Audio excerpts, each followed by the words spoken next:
চিকেনের খুবই মুখরোচক একটা খাবার হলো তান্দুরি চিকেন। এটা খেতে অনেক অনেক বেশি মজা। আমরা সবাই এটা কম বেশি অনেক পছন্দ করে থাকি। তো এটা বানানোর জন্য আমি চিকেনের পিসগুলোকে এভাবে মাঝখান দিয়ে কেটে কেটে নিয়েছি যেন মশলাগুলো ভালো করে এর মধ্যে ঢুকে যায়। আরেকটা বাটিতে খানিকটা সরষের তেল, 1 চামচ ঘি, 1 চামচ ঝালের গুঁড়া, 1.5 চামচের মতো ধনে গুঁড়া, জিরে গুঁড়া, লবণ স্বাদ মতো, তারপরে 1 চামচ রসুন বাটা, 1 চামচ আদা বাটা, 1/3 স্পুন গোলমরিচ গুঁড়া, 1/3 স্পুন গরম মশলার গুঁড়া, 3 চামচ টক দই, তারপরে দিয়ে দিয়েছি 1 চামচের মতো চিনি, তারপর দিয়েছি 1 চামচ টমেটো সস, 1 চামচ সয়া সস আর একটা লেবুর স্লাইসের রস চিপে এর মধ্যে দিয়ে ভালো করে মশলাটাকে মিক্স করে নিয়ে চিকেনের পিসগুলো দিয়ে ভালো করে ম্যারিনেট করে নিতে হবে। ম্যারিনেটের উপরে কিন্তু এটা স্বাদটা অনেকটা নির্ভর করবে। তারপরে লাস্টে 1 চামচ বেসন দিয়ে ভালো করে ম্যারিনেট করে রেখে দিব 2 ঘন্টার জন্য।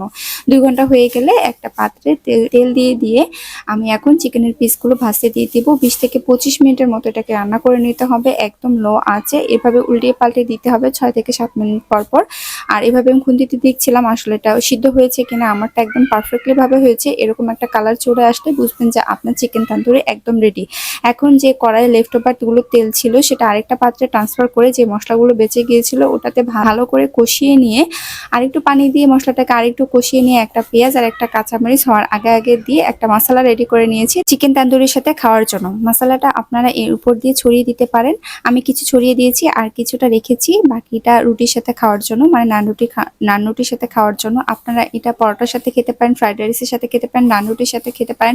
এটা খেতে খুবই মজা লাগে। অবশ্যই বাসায় একবার ট্রাই করে দেখবেন। একবার বাসায় বানাতে শিখে গেলে বাহিরটার খেতে ইচ্ছা করবেন।